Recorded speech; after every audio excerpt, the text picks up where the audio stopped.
बिस्मिल्लाहिर्रहमानिर्रहीम, अस्सलामु अलैकुम। जी टीवी के तमाम नाज़रीन को अली सलमान जी स्पोर्ट्स में खुश आमदीद कहता है। और इस वीक का हमारा ये आज का पहला शो है, तो आज इसीलिए एक बहुत ही स्पेशल गेस्ट आज हम लेकर आए हैं कि जिनसे अब गुफ्तगू करेंगे पाकिस्तान और साउथ अफ्रीका के दरमियान जो वनडे सीरीज़ खेली जा रही है इस हवाले से, और साथ साथ जो है उनके करियर के हवाले से बात करेंगे। बहुत ही इंटरेस्टिंग क्रिकेटर हैं, रिकॉर्ड साज खिलाड़ी हैं। पाकिस्तान के लिए बदकिस्मत रहे कि थोड़ा कम खेले, लेकिन जितना भी खेले बहुत खूब खेले हैं। और जो उनकी परफॉर्मेंसेज हैं काउंटी क्रिकेट में, जो उनकी परफॉर्मेंसेज हैं मुख्तलिफ किस्म की लीग्स में, फर्स्ट क्लास क्रिकेट में, डोमेस्टिक T20 टूर्नामेंट्स में, वो किसी से कोई ढकी छुपी बात नहीं। इब्तिदाई उम्र से ही पाकिस्तान के लिए क्रिकेट खेलने का आगाज़ किया। लोमबर्ड अंडर 15 वो टूर्नामेंट था कि जहां से इन्होंने पाकिस्तान के लिए पाकिस्तान को रिप्रेजेंट करने का आगाज़ किया। एक बड़ी ज़बरदस्त टीम मुंतखब हुई जिसमें फैसल इकबाल थे, हसन रजा थे, उस टीम के अंदर बाजीद खान थे, जानिसार खान थे, यासिर अरफात थे, कामरान अकबल थे, शोएब मलिक थे। एक बड़ी ज़बरदस्त वो टीम सेलेक्ट हुई और उसके बाद फिर उनमें से कई प्लेयर जो है, तौफीक उमर भी उसी टीम का हिस्सा थे, कई प्लेयर जो हैं उन्होंने भी पाकिस्तान को इंटरनेशनल स्टैंडर्ड पे जाके रिप्रेजेंट किया। मेरे साथ एक ऐसी तारीख शख्सियत मौजूद है कि जिन्होंने डेब्यू पे पाकिस्तान के लिए टेस्ट डेब्यू पे 5 विकेटें हासिल की, और यही नहीं बल्कि वो बहुत ही करीब थे अपनी निफ सेंचुरी के भी। एक अच्छा रिकॉर्ड पाकिस्तान के नाम आ सकता था, लेकिन बदकिस्मत रहे कि अपनी निफ सेंचुरी नहीं मुकम्मल कर सके। लेकिन पाकिस्तान के उन 12 खिलाड़ियों में शामिल हो गए कि जिन्होंने टेस्ट डेब्यू पे 5 विकेटें हासिल की हैं। मेरे साथ मौजूद हैं बहुत ही ज़बरदस्त प्लेयर, इंग्लैंड से इस वक्त हमें ज्वाइन किया, यासिर अरफात। अस्सलाम वालेकुम यासिर, कैसे हैं आप? वालेकुम सलाम अली, बहुत शुक्रिया, ठीक ठाक खैरियत से। ऑलराइट यासिर, इससे पहले कि मैं प्रोग्राम का बाकायदा तौर पे आगाज़ करूं, आज एक बहुत बड़ा लॉस हुआ पाकिस्तान क्रिकेट के हवाले से, डिपार्टमेंट क्रिकेट के हवाले से, और हम तमाम तर कंडोलेंस जी टीवी की जानिब से, जी स्पोर्ट्स की पूरी प्रोडक्शन टीम की जानिब से और क्रिकेट फ्रेटर्निटी की जानिब से करेंगे। मंसूर अहमद साहब के जिनका KRL के लिए बड़ा कंट्रीब्यूशन था, डिपार्टमेंट क्रिकेट के लिए बड़ा कंट्रीब्यूशन था, शोएब अख्तर, मिसबा, यासिर अरफात, अजहर अली, सईद अनवर जूनियर, इरफान, कई ऐसे प्लेयर हैं कि जिनके नाम भी मैं भूल रहा हूँ, सोहेल तनवीर, कि जिनको KRL में लेकर आए और फिर उन्होंने जो है वो अपना नाम पैदा किया। ये बताइए कि इस लॉस के हवाले से आप क्या कहेंगे? देखिए अली, बहुत ही अफसोस की खबर है आज सुबह, बल्कि उनकी जो डेथ हुई वो 4 बजे सुबह हुई, और वो बिल्कुल वो कोरोना की वजह से ही हुई, क्योंकि 3-4 दिन पहले उनको डायग्नोज हुआ था और वो ज़्यादा अरसा वो हॉस्पिटल में भी नहीं रहे और उनकी तबीयत काफ़ी ख़राब हुई, जिसकी वजह से आज उनकी सुबह डेथ हुई है। बहुत अफसोस है। देखें हमारी जो आप हिस्ट्री अगर देखें क्रिकेट की, तो ये वो चंद लोग थे जिन्होंने पाकिस्तान की जो क्रिकेट जो उनको इंफ्रास्ट्रक्चर दिया, डिपार्टमेंट क्रिकेट को फ़रोग दिया, उसमें ये चंद उन लोगों में, ये चंद लोगों में ये भी उनका शुमार आता है। और मैं खुद समझता हूं कि मेरी जो क्रिकेट थी वो इनकी वजह से, इन्होंने काफ़ी मुझे सपोर्ट किया था, क्योंकि मैं अपनी जो फर्स्ट क्लास क्रिकेट 15-16 साल जो खेला हूं, मैं KRL के लिए खेला हूं, और ये नए लड़कों को बड़ा इनकरेज करते थे यहाँ पे। बल्कि आपने कई नाम लिए, उसके अलावा मिसबाउल हक, सईद अजमल और इरफान, राहत अली, जितने भी आप, अजहर अली का नाम ले, सईद अजमल, शोएब अख्तर, ये सब लोग इसी डिपार्टमेंट से, इवन अब्दुल रज़ाक ने भी जो अपना शुरू का जो कैरियर शुरू किया वो इसी डिपार्टमेंट में आके किया। तो ये बड़ी एक अच्छी नर्सरी थी पाकिस्तान क्रिकेट को, इसने बड़े प्लेयर दिए। तो हमारी यही अब दुआ है कि इनको अल्लाह ताला इनकी मग़फ़िरत करे और उनकी फैमिली को ये है कि सब्र दे। और बहुत ही बड़ा लॉस है पाकिस्तान की क्रिकेट के लिए, और ऑब्वियसली इनकी बड़ी खिदमत है पाकिस्तान क्रिकेट के लिए। ऑलराइट, बिल्कुल जिस तरह हम बात कर रहे हैं कि एक अफसोसनाक अंदाज से मंसूर साहब का इंतकाल हुआ, और अल्लाह ताला जो है इनको जवार रहमत पे जगह दें, उनके दर्जात बुलंद करें, उनकी फैमिली को सब्र जमील अता फरमाएं। साथ साथ यासिर, हम बात तो कर रहे हैं मंसूर साहब की भी, लेकिन आपके वालिद साहब भी अलील हैं और अभी उन्होंने रिसेंटली अपनी सालगिरह भी, अपनी बर्थडे को भी सेलिब्रेट किया, तो उनके लिए भी हमारी जो है वो बेस्ट विशेज़ हैं, और उनकी सेहत के लिए भी हम साथ साथ दुआ गए हैं। बहुत शुक्रिया, थैंक यू। बल्कि कल ही उनकी सालगिरह थी, तो काफ़ी लोगों ने उनको विश किया, और अब माशाल्लाह ठीक है वो। ऑलराइट, इससे पहले कि प्रोग्राम का बाकायदा तौर पे आगाज़ करें, थोड़ी सी नॉकिंग करवाई है यासिर अरफात को, इनसे थोड़ी सी गुफ्तगू की है, लेकिन जो प्रोग्राम का फॉर्मेट है कि सबसे पहले आज की हेडलाइंस। जनूबी अफ्रीका ने दूसरे मैच में पाकिस्तान को शिकस्त देकर 3 मैचों की सीरीज 1-1 से बराबर कर दी। फखर जमान की डबल सेंचुरी मुकम्मल ना होने का दुख है। अगर उनके साथ कोई और बैट्समैन क्रीज पर होता तो मैच जीत सकते थे। कप्तान कौमी टीम बाबर आजम। ICC ने क्विंटन डीकॉक को क्लीन चिट दे दी। मैच ऑफिशियल्स की जानिब से जारी बयान में कहा गया है कि डीकॉक ने किसी भी कानून की खिलाफ वर्जी नहीं की। डीकॉक ने फील्डर को नॉन स्ट्राइकर एंड पर गेंद फेंकने का इशारा किया था। रन आउट में मेरी ही गलती है कि बॉल के बजाय विकेट कीपर पर ध्यान रखा। फखर जमान। ऑलराउंडर शादाब खान इंजरी के सबब दौरा जनूबी अफ्रीका और जिम्बाब्वे से बाहर हो गए। मोइन अली ने पाकिस्तान टीम को T20 वर्ल्ड कप की फेवरेट टीमों में से एक करार दे दिया। पाकिस्तान ने भारत को हराकर T20 ब्लाइंड क्रिकेट टूर्नामेंट अपने नाम कर लिया।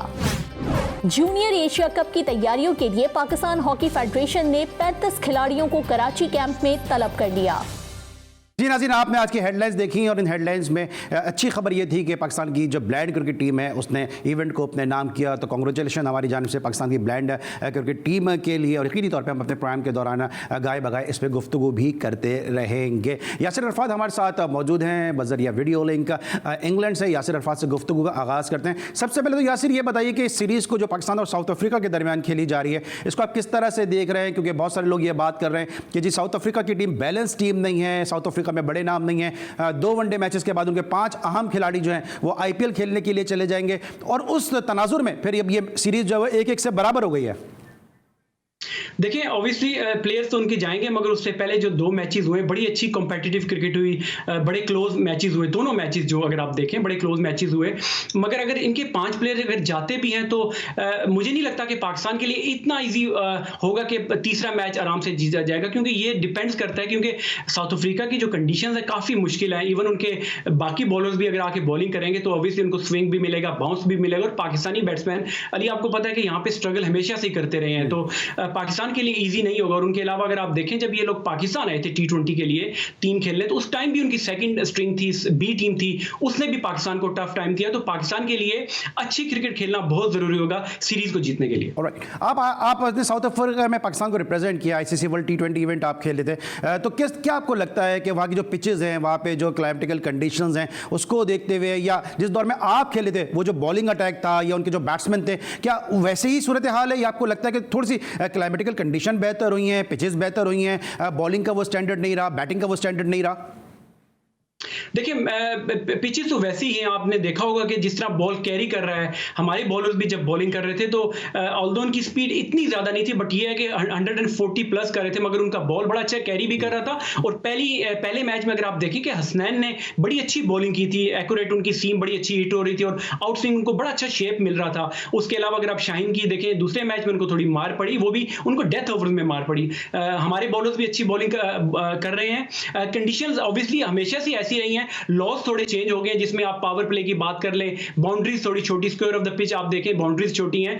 तो और दूसरा ये है कि आप मॉडर्न डे क्रिकेट की हम बात करते हैं तो स्कोर जो है 300 प्लस टीमों ने करना शुरू कर दिया। पाकिस्तान थोड़ा लैग कर रहा है कि जब भी चेज करने जाता है 300 प्लस तो वो स्ट्रगल करते हैं। ऑलराइट, यासिर अरफात के साथ गुफ्तगू का सिलसिला जारी रहेगा, लेकिन आज के शो में एक बहुत ही स्पेशल चीज़ है जो हम आपके लिए लेकर आए। वो स्पेशल चीज़ क्या है कि किसी ज़माने में कहा जाता था कि झूठ के पाँव नहीं होते, लेकिन आज हम आपको बताएंगे कि झूठ किस तरह बोला जाता है, किस खूबसूरती से बोला जाता है और यह समझ के बोला जाता है कि आज जो बात हम कर रहे हैं वो शायद हफ्ते बाद, 2 हफ्ते बाद, 3 हफ्ते बाद लोगों के अजहान से महव हो जाएगी और लोग इस बात को भूल जाएंगे। हमारी प्रोडक्शन टीम ने इस हवाले से एक बहुत ज़बरदस्त क्लिप तैयार किया है कि हमारे चीफ सिलेक्टर साहब कितनी खूबसूरती से झूठ बोलते हैं और बबांगे दहल बोलते हैं और किस तरह बोलते हैं, ये हम आपको दिखाएंगे एक छोटे से ब्रेक के बाद।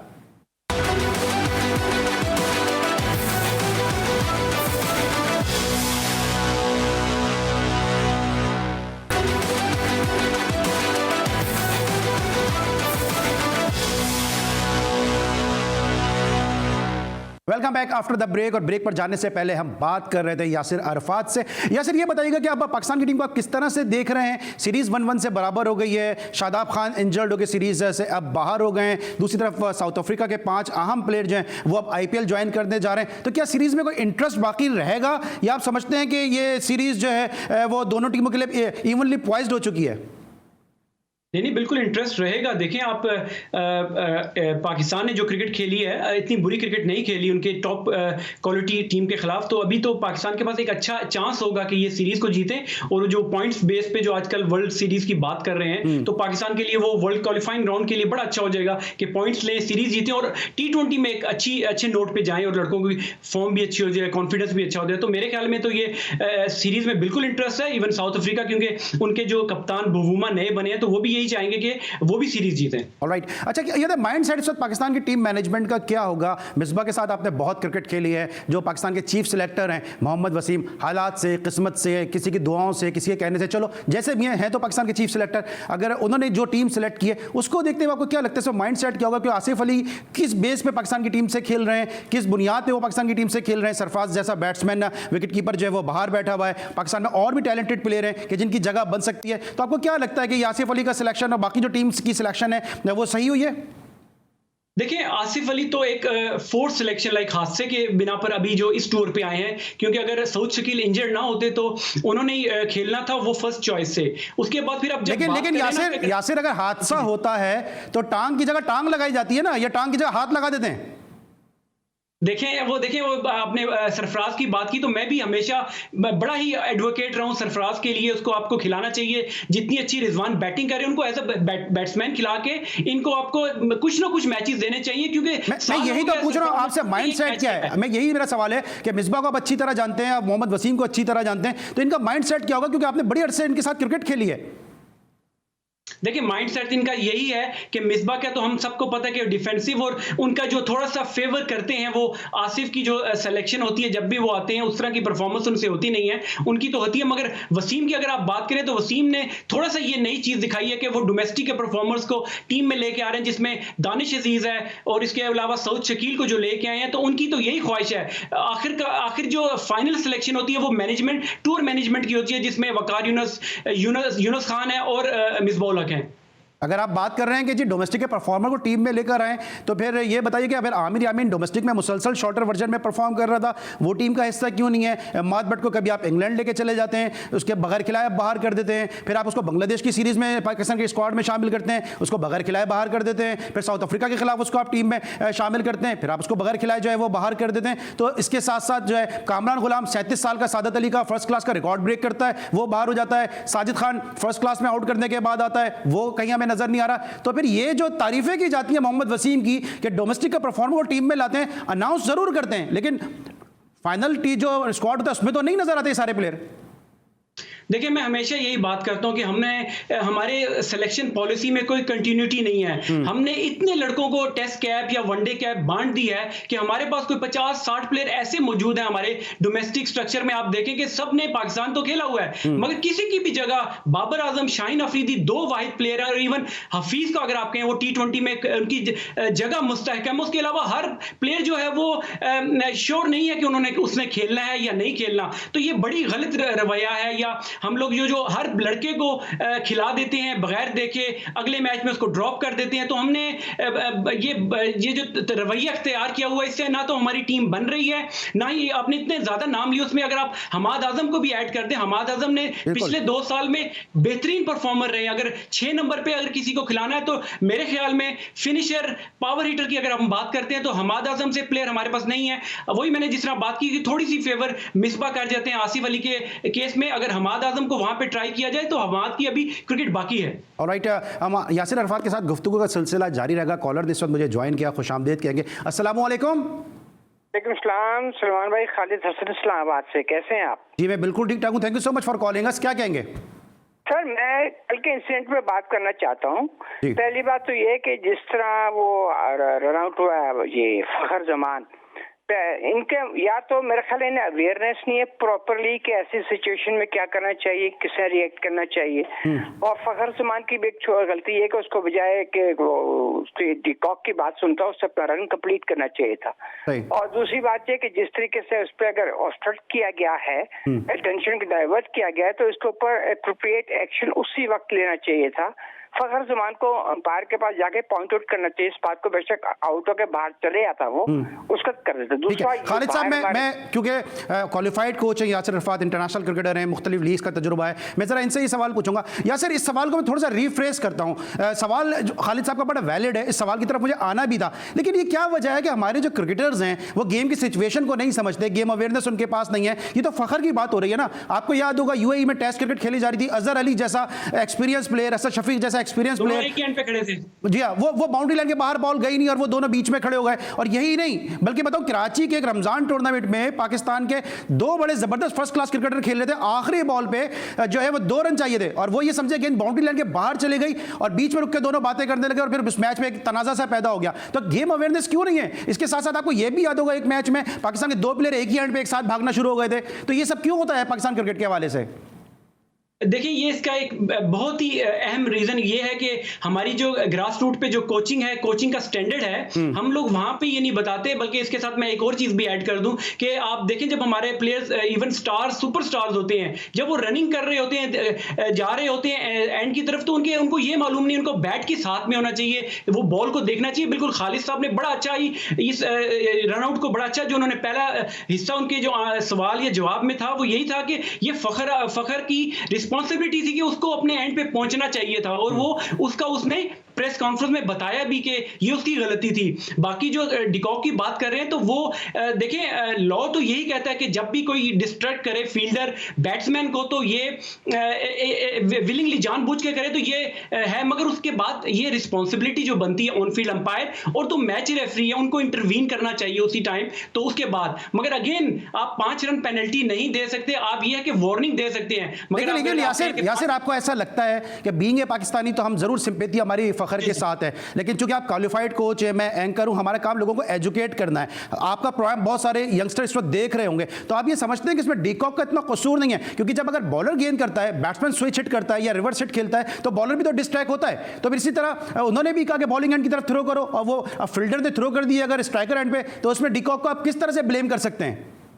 नहीं, बिल्कुल आपने सही कहा, और इसी तरह हम लोगों को इसको एनालाइज इसी तरह करना चाहिए। ये नहीं हमें 22 रो के नहीं बात करनी चाहिए, क्योंकि अगर आप इस रिप्ले को बार बार देखें, तो जब फखर अपना पहला रन मुकम्मल कर रहे थे, उसी टाइम उन्होंने डिकॉक ने इशारा कर दिया था कि बॉलर्स एंड पे थ्रो करो, और जो बॉलर जो था उसको कहा था कि आप बैक करो। उसका इशारा इस वजह से था। हम लोग उसको गलत इंटरप्रेट कर रहे हैं, उसको गलत बात बना के पेश कर रहे हैं, और इस तरह का हमें नहीं करना चाहिए। मैंने उसको कई दफा उसको रिप्ले को देखा है, मगर मुझे नहीं लगता कि डिकॉक इसमें कोई गलती है। अगर कुछ उसने जो कहका बाद में लगाया, वो सिर्फ इसलिए लगाया कि वो खुद वो उसमें स्ट्रैप में आ गए, कि वो करना नहीं चाह रहे थे मगर वो स्ट्रैप में आ गए। और ऑब्वियसली जब एक्सपीरियंस प्लेयर हैं तो इस किस्म की गलतियों की जो है वो गुंजाइश भी नहीं होती है। जी, बिल्कुल सही कह रहे हैं कि आप इतने लेवल पे खेल रहे हैं और इतने एक्सपीरियंस प्लेयर हैं, तो आपको तो रिस्पांसिबिलिटी लेके अपना रन मुकम्मल करना चाहिए। और उसकी बाद में प्रेस कॉन्फ्रेंस में फखर ने ये चीज मानी कि ये उनकी अपनी गलती थी। तो हम लोगों को इस बहस में पढ़ना भी नहीं चाहिए कि जब एक प्लेयर खुद अपनी गलती मान रहा है, तो मेरा ख्याल है इस चीज को यहीं पे खत्म करना चाहिए। ठीक है, अब आखिरी सवाल इस सीरीज के हवाले से कंक्लूड करेंगे। सीरीज को क्या नजर आ रहा है? 1-1 ये सीरीज बराबर हो गई। यासिर अरफात की दानिश में ये सीरीज किसकी जानिब जा रही है? देखिए, ऑब्वियसली पाकिस्तान का जो मोरल होगा वो काफी अच्छा होगा। एक तो उनके जो प्लेयर 5 जा रहे हैं, उसके बाद जो पाकिस्तान ने फखर ने जिस तरह बैटिंग की, हालांकि हमारे बाकी प्लेयर्स को जो टॉप के 5 या 6 बैट्समैन हैं, थोड़ी सी रिस्पॉन्सिबिलिटी उनको भी लेनी पड़ेगी। जिस तरह के साउथ अफ्रीकन बैट्समैन ने बैटिंग की, डिकॉक ने, बुवुमा ने, मिलर ने और वेंडरडूसन ने जो बैटिंग की, हमारे भी एटलीस्ट, क्योंकि पहले मैच में भी बाबर आजम ने एक अच्छी इनिंग खेली, दूसरे मैच में फखर ने खेली, एटलीस्ट 2 से 3 प्लेयरों को बड़ी इनिंग और पार्टनरशिप के साथ खेलना पड़ेगा, तब जाके हम ये लोग मैच जीतेंगे।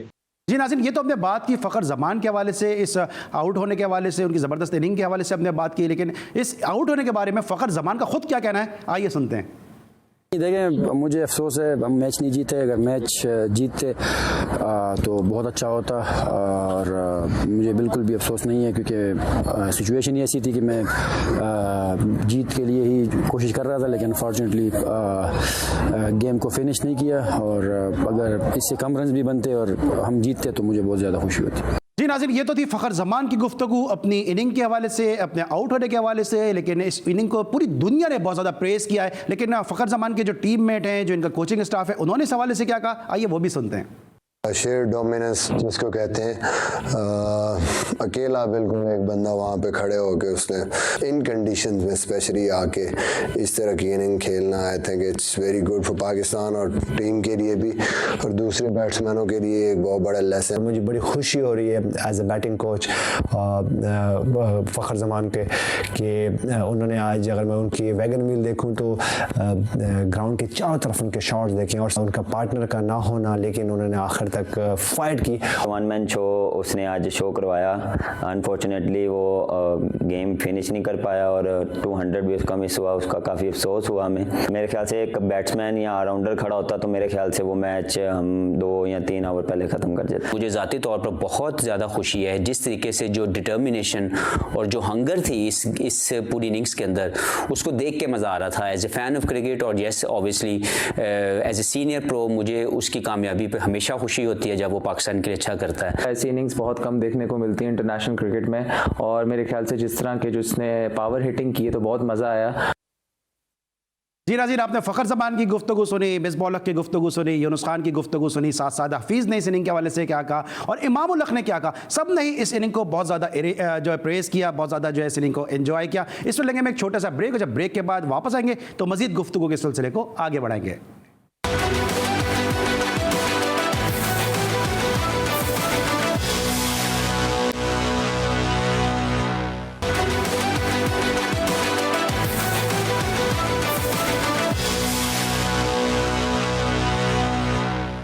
Welcome back after the break. और हमारे साथ मौजूद है पिंडी बॉय इंग्लैंड से कि जिन्होंने पाकिस्तान का नाम अपनी ज़बरदस्त टैलेंट से, अपनी उम्दा क्रिकेट से दुनिया भर में पाकिस्तान का सब्ज़ लाली परचम बुलंद किया, पाकिस्तान का नाम उन्होंने रोशन किया। यासिर, ये बताइए कितनी खुशी होती है आपको ये देख के कि आप पाकिस्तान के लिए गो के ज़्यादा नहीं खेल सके, लेकिन उसके बावजूद पिंडी ने आपको ऑनर दिया और आपके नाम से वहाँ पर एक स्टैंड को मौसूम किया गया। हालांकि बहुत बहुत बड़े बड़े सो कॉल्ड अपनी दानिश में ऐसे प्लेयर हैं इस वक्त जो इस वक्त बोर्ड का भी हिस्सा हैं, पिंडी से वो खेले भी हैं, पाकिस्तान से भी खेले हैं, लेकिन उनके नाम से वहाँ पर कोई स्टैंड, हमें इवन दरवाजा भी नजर नहीं आता उनके नाम से।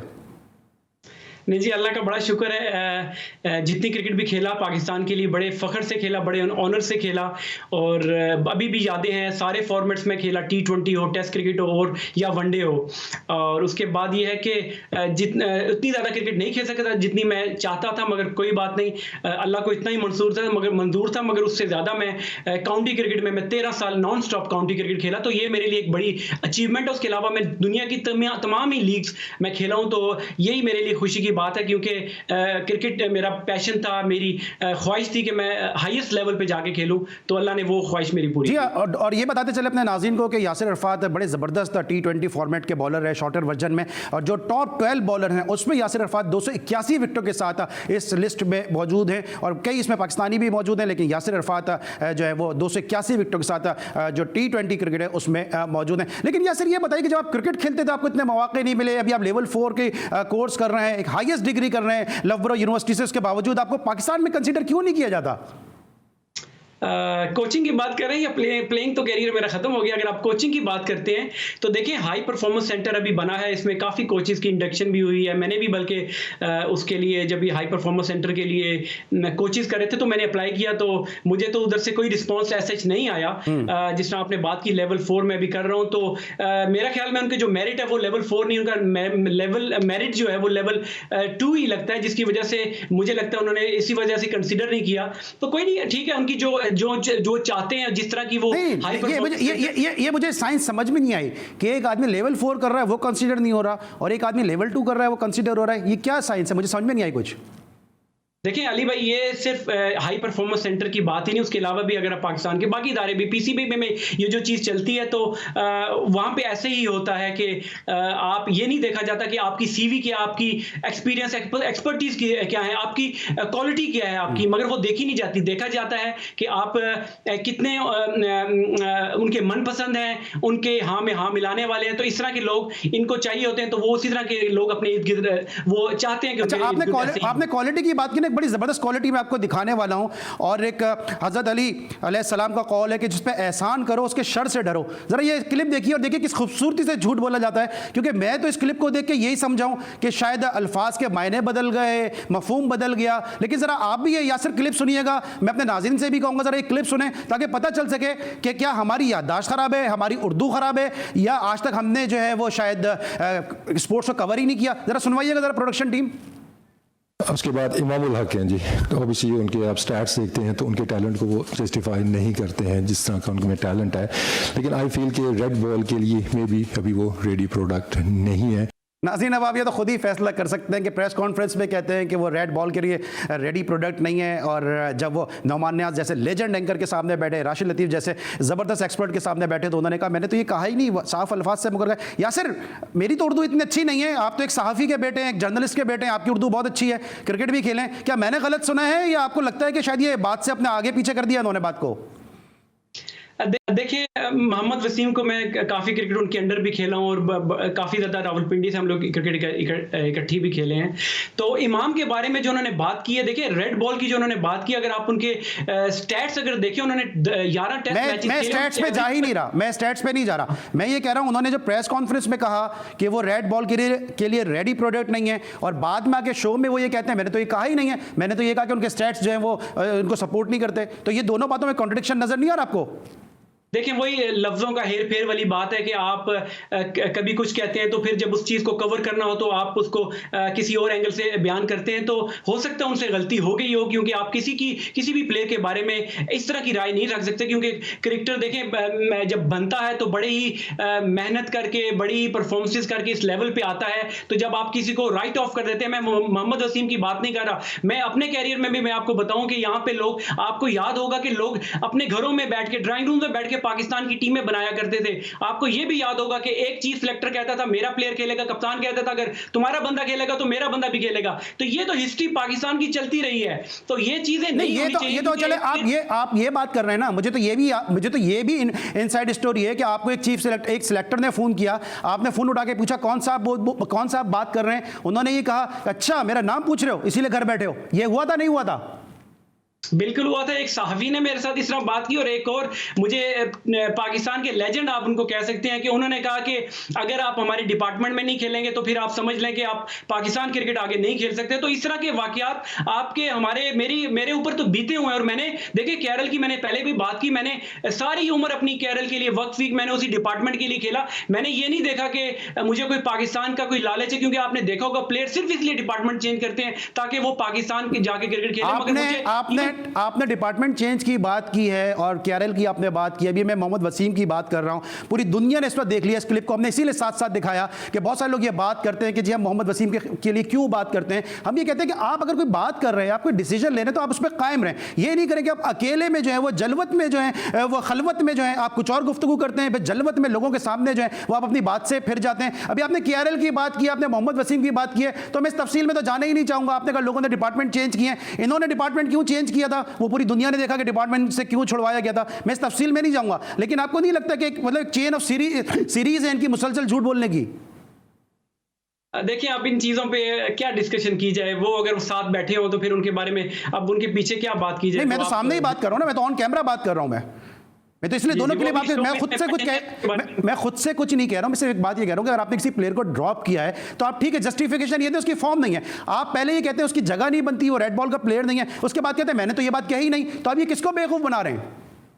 देखिए, ये आप बिल्कुल आपने सही कहा कि किसी भी प्लेयर को ये नहीं कहना चाहिए कि ये उसके बारे में राय नहीं कायम करनी चाहिए। मगर ऑन दी अदर उन्होंने जब बात की कि मेरा ये प्लान है कि Imamul Haq first class cricket खेले, परफॉर्म करे और तब दोबारा टीम में जगह बनाए, बजाय इसके क्योंकि मैंने जिस तरह पहले बात की कि 25 की एवरेज 11 मैच खेलने के बाद ऑटोमेटिक चॉइस नहीं बन सकते थे। वो उनको थोड़ा सा लफ्जों का चुनाव जो था वो थोड़ा बेहतर हो सकता है। अच्छा, लफ्जों का चुनाव मोइन अली ने कैसा किया? आपके साथ इंग्लैंड की मुख्तलिफ जो है वो काउंटीज से वो खेले भी होंगे, आप उनको जानते भी होंगे। उन्होंने इंडिया में जाके स्टेटमेंट दे दिया, बड़ा स्टेटमेंट दे दिया कि पाकिस्तान जो है आईसीसी वर्ल्ड टी20 इवेंट के लिए फेवरेट है।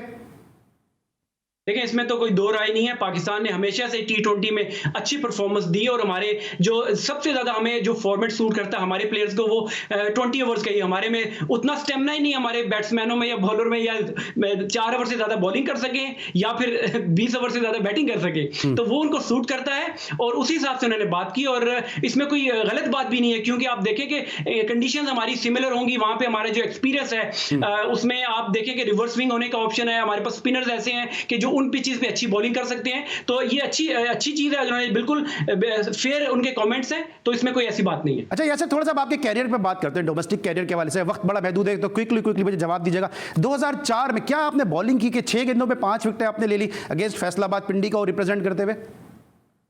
बिल्कुल मुझे तो बल्कि उस टाइम जब ये चीज़ हुई मुझे नहीं मालूम था, मगर बाद में फिर ये स्कोरर ने बताया, मेरे वालिद साहब ने फिर देखा कि ये वर्ल्ड रिकॉर्ड इक्वल हुआ था हिस्ट्री में डोमेस्टिक क्रिकेट की, 3 दफ़ा ये हुआ है। तो अल्लाह ताला ने अगेन इज्जत दी। वहाँ पे अपने स्टेडियम रावलपिंडी में मैं खेल रहा था, उसमें मैंने 5 प्लेयरों में 3 टेस्ट प्ले जिसमें हफीज़, मिसबा और शाहिद नज़ीर को मैंने आउट किया था और 2 इनिंग्सों पे ये था, मैंने ये हुआ था। तो अल्लाह ताला ने बड़े इज्जत रखी और करम किया उस टाइम। अच्छा, एक और भी बड़ा यूनिक सा रिकॉर्ड है आपके नाम के साथ, जो बहुत सारे लोगों को शायद याददाश्त में उनके नहीं होगा, कि जिस खिलाड़ी के साथ आपका वनडे का डेब्यू हुआ उसी की कप्तानी में आपका जो है वो फिर टेस्ट का भी डेब्यू हुआ। यूनुस खान, इमरान अब्बास और यासिर अरफात का अगेंस्ट श्रीलंका जो है वो सईद अनवर की कप्तानी में डेब्यू हुआ कराची के नेशनल स्टेडियम में, और उसके बाद आपका जो टेस्ट का डेब्यू हुआ फिर वो यूनुस खान की कप्तानी में हुआ।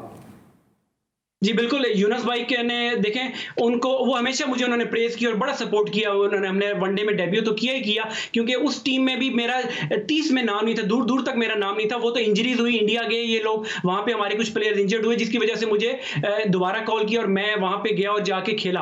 और उसमें यूनुस भाई ने बड़ा सपोर्ट किया। वो हमेशा हर प्लेयर के साथ वो अच्छा रवैया उनका होता है, वो सिखाते हैं, बताते हैं। तो बड़ा ही अच्छा ये था कि यूनुस भाई और मैंने वनडे कराची में डेब्यू इकट्ठा किया, और फिर जब मेरा टेस्ट का डेब्यू हुआ, 7 साल 8 साल का गैप था बीच में, और उसके बाद मेरा डेब्यू हुआ, तो मुझे बड़ा ही अच्छा लगा कि यूनुस भाई मेरे कप्तान थे उस मैच में। अच्छा यासिर, आपने साथ साथ स्कॉटलैंड को भी रिप्रेजेंट किया राहुल द्रविड़ के कवर अप के तौर पे, तो वो कैसा एक्सपीरियंस रहा? और दुनिया भर में जो आपने लीग्स खेली हैं, बिग बैश भी आपने जाके खेली है वहाँ पे, वो भी आपका बड़ा ज़बरदस्त एक्सपीरियंस रहा, थोड़ा सा शेयर कीजिएगा कि वहाँ से आपने क्या सीखा। देखिए, मैं क्लब क्रिकेट मैंने खेली, मैंने तकरीबन कोई 6 साल स्कॉटलैंड में क्लब क्रिकेट खेली, और वहाँ पे 2003 में राहुल द्रविड़ को उन्होंने एज एन ओवरसीज साइन किया। उनके लिए वो काउंटीज़ में वनडे टूर्नामेंट खेलते थे। तो नेक्स्ट ईयर मैं वहाँ पे खेला था, उनको एक बॉलर चाहिए था और मेरी परफॉर्मेंस काफ़ी अच्छी जा रही थी। उन्होंने कहा कि इंस्टेड ऑफ बैट्समैन हम लोग बॉलर की तरफ जाएँ, तो मुझे उन्होंने फिर कॉन्ट्रैक्ट दिया। मैं 2 साल उनके लिए खेला, और वो मेरे लिए एक बड़ा अच्छा स्टेपिंग स्टोन बना काउंटी क्रिकेट में जाने के लिए, क्योंकि मुझे काउंटीज़ ने वहाँ देख लिया था, मेरी क्वालिटीज़, मेरी एबिलिटीज़ उन्होंने देख ली थी, जिसकी वजह से फिर मैं प्रॉपर जो ससेक्स के लिए 2006 में खेला, तो फिर मेरा काउंटी का कैरियर वहां से चलना शुरू हुआ। राइट, अच्छा, अब वापस आ जाते हैं जरा पाकिस्तान की टीम की तरफ कि शादाब खान के हवाले से क्या कहेंगे, क्योंकि लोग ये बात करते हैं कि उन्होंने जो है वो अपनी बैटिंग को ज़्यादा फोकस करना शुरू कर दिया, बॉलिंग फॉर्म उनकी ख़राब हुई है, और उनकी जो इंजरी है वो हल होने में ही नहीं आ रही, किसी तरह मसला ही जो है वो ख़त्म नहीं होने में आ रहा। देखिए, बिल्कुल आपने सही उनका बताया कि शादाब की जो थोड़ा सा टिल्ट है, वो थोड़ा सा उनकी कंसंट्रेशन जो बैटिंग की तरफ ज़्यादा आ रही है, ये थोड़ा सा गलत रवैया है उनकी तरफ से। उनको चाहिए, बल्कि मैनेजमेंट को चाहिए, क्योंकि जो उनकी टीम में जगह बनती है वो एज ए लेग स्पिनर बनती है, और जब वो लेग स्पिनर में उनके, अगर आप स्टैट्स देखें, पिछले 6 या 7 अपीयरेंसेस उनकी पाकिस्तान टीम के लिए T20 और 50 ओवर में उन्होंने कोई विकेट नहीं ली। तो अब प्रेशर उन पर डेवलप होता जा रहा है। पीछे जाहिद महमूद है, उससे पहले उस्मान कादिर टीम में मौजूद हैं, तो उन पर प्रेशर बढ़ रहा है। तो अगर वो परफॉर्म नहीं करेंगे तो ऑटोमेटिक सिलेक्शन नहीं होंगे। ठीक है, वाइस कैप्टन तो होंगे वो, मगर अगर इस तरह की परफॉर्मेंस करेंगे तो आपके पास इतने प्लेयर हैं कि वो उनको रिप्लेस कर सकते हैं। राइट, दूसरे तो शर्जील के लिए क्या कहेंगे, क्योंकि आप T20 स्पेशलिस्ट हैं, आपकी बुक में कि फिटनेस कितनी ज़रूरी है या परफॉर्मेंस ज़रूरी है? क्योंकि कुछ प्लेयर्स के लिए चीफ सेलेक्टर साहब कह देते हैं कि जी हमने जो है वो फॉर्म को देखा है, कुछ प्लेयर के लिए उनकी सिलेक्शन जो वो फिटनेस से मशरूत कर देते हैं। आपके ख्याल में फिटनेस ज़रूरी है, फॉर्म ज़रूरी है, दोनों ज़रूरी हैं, या आपको लगता है कि किसी के लिए कुछ पैरामीटर या क्राइटेरिया होना चाहिए? देखिए, प्लेयर टू प्लेयर वेरी करता है। आपको कभी भी कोई चीज परफेक्शन में नहीं मिलती, आपको कहीं ना कहीं कॉम्प्रोमाइज आके करना पड़ता है। मिसबा हमेशा इस चीज के एडवोकेट रहे हैं कि फिटनेस प्रायोरिटी होगी। वही चीज मोहम्मद वसीम ने आके थोड़ा सा उल्टा किया, उन्होंने कहा स्किल्स भी जरूरी थी, आपको मैचेस जिताने वाले प्लेयर चाहिए। तो शर्जील के बारे में मैं ये कहूंगा कि उन्होंने जिस तरह की अभी PSL में क्रिकेट खेली है, डोमेस्टिक में इवन खेली है, बड़ी अच्छी परफॉर्मेंस दी है, मगर अब उन पर रिस्पॉन्सिबिलिटी होगी, क्योंकि जब वो उनको खिलाएंगे, क्योंकि फील्डिंग में वो बिल्कुल ही आप समझे पैसेंजर की तरह ही होंगे, क्योंकि उनको छुपाना पड़ेगा। तो आपको जब खिलाएंगे तो उन पे रिस्पांसिबिलिटी होगी कि उनको एटलीस्ट 1-2 मैचेस ऐसे जिताने पड़ेंगे कि जो उनकी सिलेक्शन हुई है उनको वो दुरुस्त साबित करेंगे। ठीक है यासिर, आपने टैलेंट की बात की, हमारे पास भी एक यंग टैलेंट है, सबा पाशा इस टैलेंट को आइडेंटिफाइड और एक्सप्लोर किया उन्होंने। जरा सबा पाशा की टैलेंट को देखते हैं।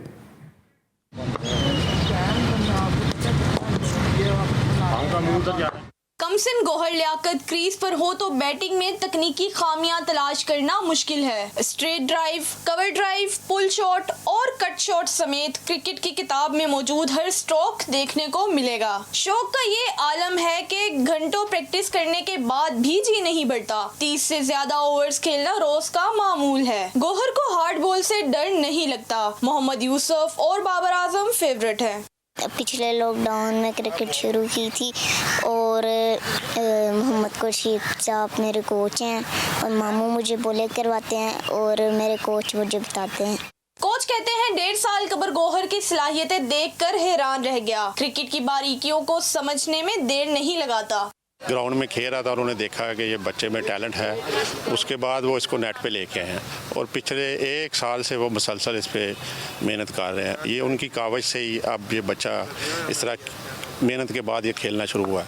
मामू शाहिद जावेद का कहना है कि गौहर लियाकत क्रिकेटर्स की वीडियोस देखकर सीखने की कोशिश करता है। गौहर ने अपनी खुदादाद सलाहियतों से देखने वालों को गर्दीदा बना रखा है। अगर इस हीरे को तराशा जाए तो रोशन सितारा बनकर उभर सकता है। कैमरामैन अवैस राजपूत के साथ सबा पाशा, GTV न्यूज़, लाहौर। जी हाँ, आपने गौहर लियाकत के गौहर देखे, शाहिद जावेद का जिक्र किया और मैं चूंकि डोमेस्टिक का आदमी हूँ, मुझे याद आ गया कि हबीब बैंक से शाहिद जावेद मिडिल ऑर्डर में खेलते रहे। क्या कहेंगे यासिर इस टैलेंट के हवाले से, क्योंकि मोहम्मद यूसुफ ने भी जाके इनको थोड़ी टिप्स दी हैं?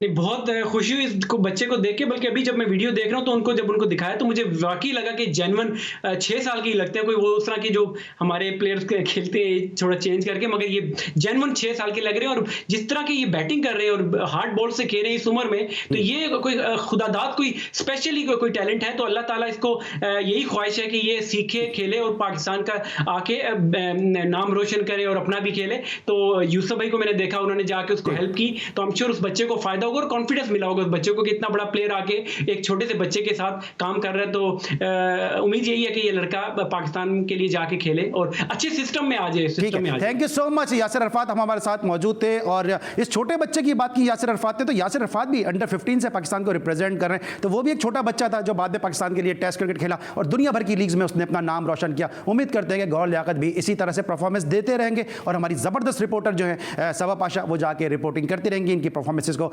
हाईलाइट करती रहेंगी। आज तक के लिए बस इतना ही। इंशाल्लाह कल रात 11:05 पे एक स्पेशल गेस्ट के साथ एक दफ़ा फिर हाजिर होंगे। उस वक्त तक के लिए अली सलमान को पूरी प्रोडक्शन टीम के साथ इजाज़त दीजिए। अपना बहुत ख्याल रखिए। अल्लाह हाफिज़।